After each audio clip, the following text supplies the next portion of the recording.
कुल मिलाकर एक सिपाही को यदि सरकार आज डीआर का एरियर जारी करे तो उसको 24,825 रुपये मिल सकते हैं।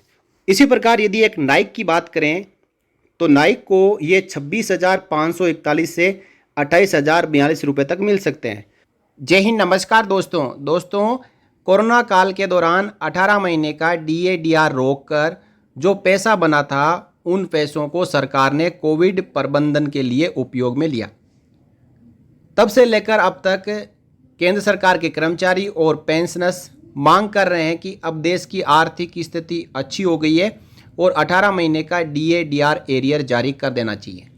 दोस्तों 6 अगस्त 2024 को भारत सरकार वित्त मंत्रालय से श्री जावेद अली खान और श्री रामजी लाल सुमन ने सीधा प्रश्न पूछ लिया कि कोविड के दौरान रोके गए 18 महीने के महंगाई भत्ते को जारी किया जाए। यहाँ पे कुछ प्रश्न पूछे जो कि आपकी स्क्रीन पर है, देखिए, फिर हम इनके उत्तर जानेंगे। श्री जावेद अली खान और श्री रामजी लाल सुमन ने वित्त मंत्री से पूछा कि क्या वित्त मंत्री ये बताने की कृपा करेंगे कि क्या सरकार कोविड प्रकोप के दौरान रोके गए केंद्रीय सरकारी कर्मचारियों और पेंशन भोगियों के 18 महीने के महंगाई भत्ते और महंगाई राहत को जारी करने पर सक्रिय रूप से विचार कर रही है, और यदि विचार कर रही है तो इसके बारे में जानकारी राज्यसभा में रखें, और यदि नहीं कर रही है तो इसे जारी न करने के क्या कारण है, जबकि अर्थव्यवस्था दुनिया में तीसरी सबसे बड़ी अर्थव्यवस्था बन चुकी है और वर्ष 2024 से आज की तिथि तक इस संबंध में प्राप्त अभ्यावेदनों का ब्यौरा क्या है और उन पर अभ्यावेदनवार क्या कार्रवाई की गई है। दोस्तों बहुत ही सिंपल क्वेश्चन पूछा है कि आपने 18 महीने का महंगाई भत्ता और महंगाई राहत रोका और कोविड में उस पैसों को काम लिया। उस समय आपने कहा कि देश की आर्थिक स्थिति अच्छी नहीं है और कोविड-19 में इतने पैसे जो केंद्रीय कर्मचारियों और पेंशनर्स के 32,000 करोड़ रुपए हैं उनको आप काम में लेंगे ताकि कोविड-19 महामारी से उबर सकें। लेकिन कोविड-19 चला गया, देश तीसरी बड़ी अर्थव्यवस्था बन चुका है दुनिया में, तो अब आप 18 महीने का जो डीए डीआर एरियर है उसको जारी करने को लेकर क्या कर रहे हैं, और यदि नहीं जारी करना चाहते हो तो इसके पीछे कारण क्या है। तो इसके जवाब में जब वित्त मंत्रालय की ओर से जवाब पेश किया गया राज्यसभा में तो ये खबर निकल के आई, 1 करोड़ से ज़्यादा केंद्रीय कर्मचारियों और पेंशनर्स को तगड़ा झटका, सरकार नहीं देगी 18 महीने का डीए डीआर का एरियर। केंद्र सरकार ने अपने 1 करोड़ से अधिक कर्मचारियों और पेंशनर्स को तगड़ा झटका दे दिया है। वित्त राज्य मंत्री पंकज चौधरी ने मंगलवार को राज्यसभा में स्पष्ट तौर से बता दिया कि कोरोना काल के दौरान सरकारी कर्मचारियों का जो 18 महीने का डीए डीआर रोका गया था अब उसका एरियर नहीं मिलेगा। राष्ट्रीय परिषद यानी जेसीएम स्टाफ साइड के प्रतिनिधियों सहित विभिन्न कर्मचारी संगठनों ने डीओपीटी के सचिव से आग्रह किया था कि 18 महीने के डीए का एरियर कर्मचारियों का हक है और 18 महीने के डीआर का एरियर पेंशनर्स का हक है। केंद्र सरकार के कर्मचारियों व पेंशनर्स को कोविड-19 काल के दौरान रोके गए डीए डीआर एरियर का भुगतान किया जाए। राज्यसभा सदस्य जावेद अली खान और रामजी लाल शर्मा ने सदन में ये प्रश्न पूछा था कि क्या सरकार कर्मचारियों को कोविड-19 के दौरान रोके गए डीए डीआर एरियर के भुगतान जारी करने के लिए सक्रिय हैं या नहीं। दोनों सांसदों ने पूछा, अगर सरकार ये भुगतान जारी नहीं कर रही है तो उसका कारण क्या है। भारतीय अर्थव्यवस्था विश्व में तीसरी बड़ी अर्थव्यवस्था है। इस साल डीए डीआर जारी करने को लेकर कर्मचारी संगठनों के कितने प्रतिवेदन यानी एप्लीकेशन प्राप्त हुई है, सरकार ने उन पर क्या कार्रवाई की है। वित्त राज्य मंत्री पंकज चौधरी ने कहा, कोरोना काल में अर्थव्यवस्था की स्थिति ठीक नहीं होने के कारण डीए डीआर को रोका गया था। तब सरकार पर वित्तीय दबाव था। एनसीजेसीएम सहित विभिन्न सरकारी कर्मचारी संगठनों की तरफ से इस बाबत अब प्रतिवेदन प्राप्त हुए हैं। मौजूदा समय में उक्त भत्तों का एरियर देना संभव नहीं है। बता दें कि कोरोना काल में केंद्र सरकार ने कर्मचारियों का उक्त भुगतान रोककर 34,402.32 करोड़ रुपए बचा लिए थे। भारत पेंशनर समाज के महासचिव एस सी महेश्वरी ने भी कोरोना काल के दौरान रोके गए 18 महीने के डीए का एरियर जारी करने के लिए सरकार से आग्रह किया है। डीए एरियर का मुद्दा पहले भी कई बार उठाया जा चुका है। एनसीजेसीएम के वरिष्ठ सदस्य एवं अखिल भारतीय रक्षा कर्मचारी संघ के महासचिव सी श्री कुमार ने बताया, कर्मचारियों के हितों से जुड़े मुद्दे, जिसमें पुरानी पेंशन बहाली सहित कई दूसरी मांगें शामिल है, लगातार उठाए जा रहे हैं। कर्मचारियों ने कोरोना काल में रोके गए 18 महीने के डीए डीआर के भुगतान के लिए प्रदर्शन किया है। कैबिनेट सचिव को स्टाफ साइट की राष्ट्रीय परिषद यानी जेसीएम द्वारा 18 माह के डीए एरियर के भुगतान के लिए खत लिखा गया है। इस बाबत वित्त मंत्रालय को भी प्रतिवेदन दिया गया है। कर्मचारी संगठनों ने इस विषय में केंद्र सरकार को सुप्रीम कोर्ट के फैसले का हवाला भी दिया था। केंद्र सरकार के कर्मचारी और पेंशनर्स कोरोना काल में रोके गए 18 महीने के डीए एरियर के भुगतान को लेकर लंबे समय से मांग कर रहे हैं। केंद्र सरकार ने बजट सत्र में ये बात मानी थी कि डीए की बकाया राशि जारी करने के लिए कई कर्मचारी संगठनों की ओर से आवेदन मिले हैं। हालांकि सरकार ने इस संबंध में कोई ठोस भरोसा देने की बजाय साफ तौर पर यह कह दिया कि मौजूदा परिस्थितियों में डीए डीआर के एरियर को जारी करना व्यावहारिक नहीं है। मतलब केंद्र सरकार अपने कर्मचारियों और पेंशनर्स को 34,000 करोड़ से अधिक की डीए डीआर राशि का भुगतान नहीं करेगी। बजट सत्र के दौरान वित्त राज्य मंत्री पंकज चौधरी ने कहा था, अभी भी केंद्र सरकार का राजकोषीय घाटा FRBM अधिनियम में दर्शाए स्तर से 2 गुना से अधिक चल रहा है। ऐसे में डीए डीआर का एरियर देना संभव नहीं है। सी श्री कुमार बताते हैं, सुप्रीम कोर्ट का फैसला है कि ऐसे मामलों में कर्मचारियों को 6% ब्याज के साथ उसका भुगतान करना होता है। इससे पहले केंद्र सरकार ने कोरोना काल के दौरान जनवरी 20 से जून 21 तक 18 महीने का महंगाई भत्ता और महंगाई राहत की 3 किस्तों को रोक ली थी। उस वक्त सरकार ने आर्थिक स्थिति ठीक नहीं होने की बात कही थी। राष्ट्रीय परिषद जेसीएम के सचिव शिव गोपाल मिश्रा ने तब कैबिनेट सचिव के साथ हुई बैठक में इस मुद्दे को उठाया था। कर्मचारियों को उम्मीद थी कि उन्हें बकाया राशि मिल जाएगी, लेकिन केंद्र सरकार ने इसे सिरे से खारिज कर दिया।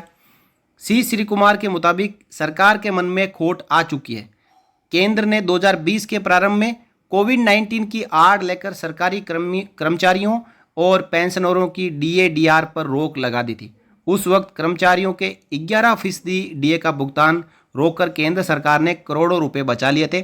उसके बाद कर्मचारी संगठनों के प्रतिनिधियों ने 18 महीने के एरियर के भुगतान को लेकर सरकार को कई तरीके से विकल्प सुझाए थे। इनमें एरियर का एक मुश्त भुगतान करना भी शामिल था।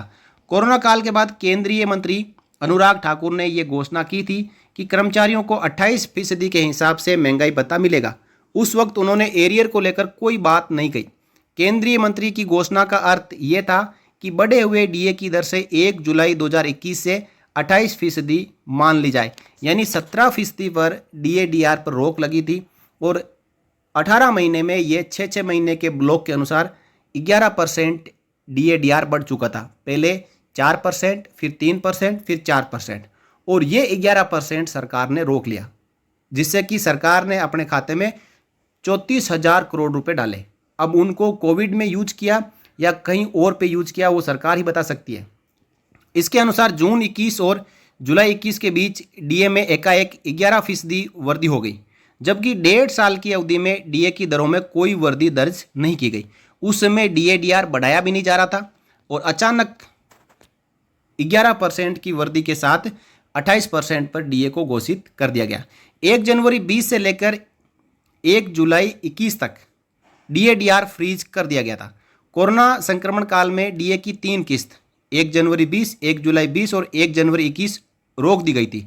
इसके बाद सरकार ने जुलाई 2021 में महंगाई भत्ते को बहाल कर दिया था। तब 18 महीने की बकाया 3 किस्तों का पैसा देने पर सरकार चुप हो गई थी और अब भी राज्यसभा में जो जवाब दिया है उसमें सरकार ने कहा है कि हम ये 18 महीने का डीए डीआर एरियर कर्मचारियों और पेंशनर्स को नहीं देना चाहते हैं, या हमारी देने की हिम्मत नहीं है, या हमारा राजकोषीय घाटा ज़्यादा है। देखिए, वित्त राज्य मंत्री श्री पंकज चौधरी ने जो जवाब दिया है उसमें कहा जी नहीं। प्रश्न ये पूछा गया कि क्या सरकार कोविड प्रकोप के दौरान रोके गए केंद्रीय सरकारी कर्मचारियों और पेंशन भोगियों के 18 महीने के महंगाई भत्ते और राहत को जारी करने पर सक्रिय रूप से विचार कर रही है? तो सिंपल उत्तर सरकार ने दिया, जी नहीं। मतलब इसके ऊपर कोई विचार नहीं किया जा रहा है। फिर पूछा कि यदि हाँ तो तत्समी ब्यौरा क्या है? तो हाँ तो वित्त राज्य मंत्री ने किया ही नहीं, तो कहा कि प्रश्न ही नहीं उठता। फिर आगे पूछा यदि आप नहीं देना चाहते हैं तो इसके पीछे कारण क्या है, क्यों हमारा देश तो तीसरी बड़ी अर्थव्यवस्था बन चुका है। तो इसका जवाब वित्त राज्य मंत्री श्री पंकज चौधरी ने इस प्रकार दिया कि केंद्र सरकार के कर्मचारियों और पेंशन भोगियों को 1 जनवरी 20, 1 जुलाई 20 और 1 जनवरी 21 से दे महंगाई भत्ते डीए और महंगाई राहत डीआर की 3 किस्तों को रोकने का निर्णय कोविड-19 जिससे आर्थिक व्यवधान हुआ था के संदर्भ में लिया गया था, ताकि सरकारी वित्त व्यवस्था पर दबाव कम किया जा सके। वर्ष 2024 के दौरान राष्ट्रीय संयुक्त परामर्शदात्री तंत्र परिषद एनसीजेसीएम सहित सरकारी कर्मचारियों के संघों की ओर से कई अभ्यावेदन प्राप्त हुए हैं। चूंकि 2020 में वैश्विक महामारी के प्रतिकूल वित्तीय प्रभाव और सरकार द्वारा किए गए कल्याणकारी उपायों के वित्त पोषण पर वित्तीय वर्ष 2020-21 के बाद भी राजकोषीय घाटा हो रहा था, इसलिए महंगाई भत्ते और महंगाई राहत के बकाये को व्यवहार्य नहीं समझा गया। लेकिन यहाँ पे बात की जा रही है 2020-21 की, उस समय नहीं समझा गया तो अब तो 2024-25 चल रहा है और अब देश तीसरी बड़ी अर्थव्यवस्था बन भी चुका है या बनने के लिए जा रहा है। तो सरकार 2024-25 के बजट में इसका प्रावधान सरकार ने क्यों नहीं किया? यहाँ पे सरकार पुरानी ही घिसी पिटी बातों को वापस अमल में ला रही है कि 2020-21 के बाद भी राजकोषीय घाटा हो रहा था, लेकिन अब तो नहीं हो रहा है। अब नहीं हो रहा है तो कर्मचारियों और पेंशनर्स को ये 18 महीने का कोरोना काल का रोका गया डीए डीआर एरियर सरकार जारी क्यों नहीं कर रही है? यदि हम 18 महीने के रोके गए डियरनेस रिलीफ और डियरनेस अलाउंस का एरियर देखें तो OROP-2 की जो पेंशन है डिफेंस पेंशनर्स की, उसके अनुसार ये एरियर कितना बनता है वो आप यहाँ इस टेबल के अनुसार देखें। दोस्तों यहाँ पे क्वालिफाइंग सर्विस ली गई है OROP-2 टेबल के अनुसार, फिर रैंक ली गई है और उसके बाद OROP-2 की बेसिक ली गई है और जनवरी से जून 20 यानी 6 महीने का, फिर जुलाई से दिसंबर 20 यानी 6 महीने का और फिर जनवरी से जून 21 फिर 6 महीने का, कुल 18 महीने का डीए डीआर एरियर रोका गया है। पहले जनवरी से जून 4% की बढ़ोतरी हुई थी, जुलाई से दिसंबर 3% की और जनवरी से जून 21 तक 4% की बढ़ोतरी हुई थी। तो कुल मिलाकर 4 + 3 और 4 11% का जो डीए और डीआर एरियर रोका हुआ है। अब बात करें सिपाही की, तो सिपाही को यहाँ पे उसकी बेसिक के अनुसार पहले 6 महीने में 4,514, फिर 7,899 और उसके बाद जो आखिरी 6 महीने उनमें 12,413 रुपये डीआर का एरियर बनता है। कुल मिलाकर एक सिपाही को यदि सरकार आज डीआर का एरियर जारी करे तो उसको 24,825 रुपये मिल सकते हैं और इसके ऊपर सुप्रीम कोर्ट के आदेश के अनुसार जो 6% या 8% ब्याज जोड़ा जाए तो ये राशि 26-27 हज़ार रुपये हो सकती है। इसी प्रकार यदि एक नाइक की बात करें तो नाइक को ये 26,541 से 28,042 रुपये तक मिल सकते हैं। हवलदार को 28,752 से 29,379 रुपये मिल सकते हैं। ऑनरेरी नायब सूबेदार को 28,752 से 31,350 रुपये मिल सकते हैं। नायब सूबेदार को 29,803 रुपये से 34,419 रुपये मिल सकते हैं। सूबेदार एंड इक्विवेलेंट रैंक को 33,803 से 40,920 रुपये तक मिल सकते हैं। यानी जिनकी सर्विस कम है उनको कम, जिनकी सर्विस ज़्यादा है क्वालिफाइंग सर्विस उनको ज़्यादा मिल सकते हैं। सूबेदार मेजर एंड इक्विवेलेंट रैंक को 33,803 से लेके 44,088 रुपये मिल सकते हैं। ऑनरेरी लेफ्टिनेंट को 44,336 से 54,384 रुपये मिल सकते हैं। और फाइनली बात करें ऑनरेरी कैप्टन को तो 44,336 से लेके 57,651 रुपये मिल सकते हैं। दोस्तों आपको भी डीए डीआर एरियर कैलकुलेट करना है तो आपको क्या करना है, जो आपकी बेसिक पेंशन है OROP-2 के अनुसार उसको आप 1.32 से मल्टीप्लाई कर दें। देखिए यहाँ पे नीचे एग्जाम्पल दिया हुआ है। If you want to calculate 18 months arrear directly, then basic pay into 1.32 बराबर 18 मंथ्स एरियर। एग्जाम्पल है जैसे कि आपकी 43,675 रुपये बेसिक है, जो कि आप यहाँ ऑनर कैप्टन की सबसे लास्ट बेसिक देख पा रहे हैं, बेसिक पेंशन। उसको आप 1.32 से मल्टीप्लाई करें तो ये निकल के आएगा 57,651, जो कि आप इस टेबल में सबसे लास्ट में देखेंगे 57,651। तो इस प्रकार आपकी चाहे सैलरी है चाहे पेंशन है, आप उसको 1.32 से मल्टीप्लाई कर दें, उतना आपका 18 महीने का डीए और डीआर का एरियर बनता है। अब दोस्तों कई ऐसे पेंशनर्स हैं जो जनवरी 20 से लेके जून 21 के इस पीरियड के दौरान वो सेवा में थे। उस समय उनकी जो आज बेसिक है उससे डबल उनकी सैलरी थी, तो उनको सैलरी के अनुसार डीए मिलेगा। यदि इस पीरियड के बीच में कोई रिटायरमेंट आ चुका है तो उस पीरियड से, जिस दिन रिटायरमेंट आए उससे पहले का डीए और उसके बाद का डीआर, तो आप इन दोनों को कैलकुलेट कर सकते हैं। केवल अपनी बेसिक लेनी है, पे और पेंशन, और उसको 1.32 से मल्टीप्लाई करना है, उतना आपका आज एरियर बनता है।